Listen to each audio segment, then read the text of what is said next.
ESL teachers are so freaking stupid. I'm not an ESL teacher.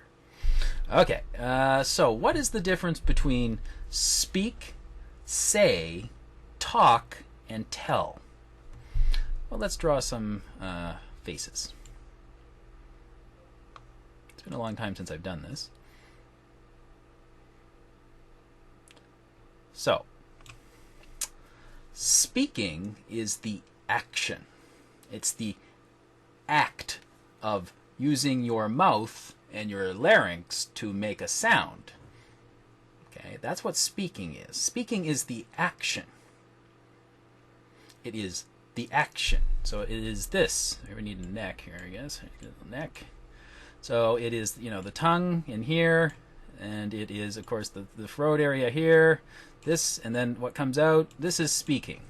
Speaking is the action. This is why in formal situations we say speak. Or when it's just one person speaking, we say he is speaking. He is speaking.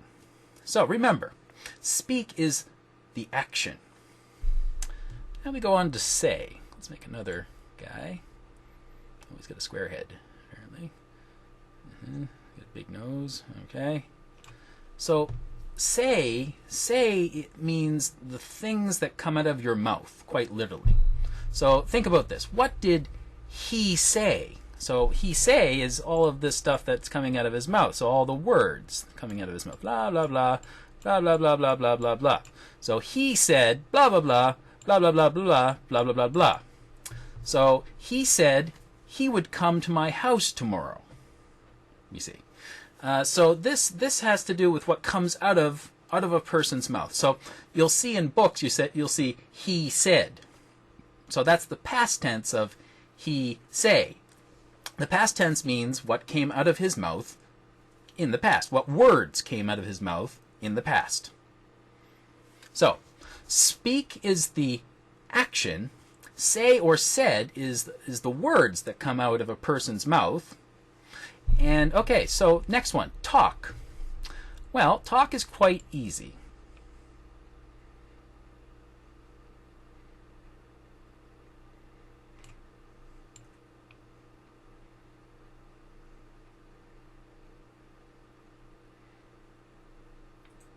Talk is when two people are speaking to one another. When two people are speaking to one another. They are talking. They are talking like this. So the speaking is happening. The action is happening, but we don't call it speaking because that would be confusing. It would be confusing to have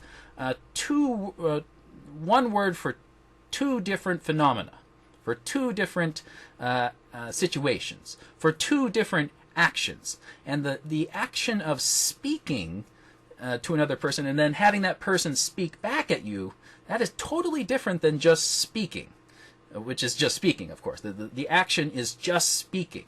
When you have two people speaking to each other, this is talking. So you can think of talk, blah, blah, blah, blah, goes into his ear, and then he says blah, blah, blah, blah, blah, and it goes into his ear. So they are talking. They are communicating. So you can think of this as speaking between two people. And that's basically what talk means. Our final word is tell. Here we need a front view.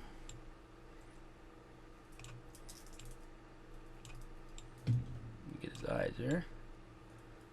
Tell is again speaking. I mean, you have to be able to speak in order to tell. And you need to be able to speak in order to talk.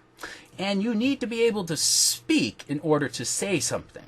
Blah, blah, blah, blah, blah, blah. Tell is when you speak information. Is when you speak information to someone else. So there's information in your words. And that information is directed to another person. I told you to clean your room. And so that was just like, clean your room. Clean your room. See, I'm telling. There's information. There is a demand. There is a want being directed at a person. So, clean your room. clean your room. I told you to clean your room. What did you tell me? So tell has to do with speaking information. So teachers are so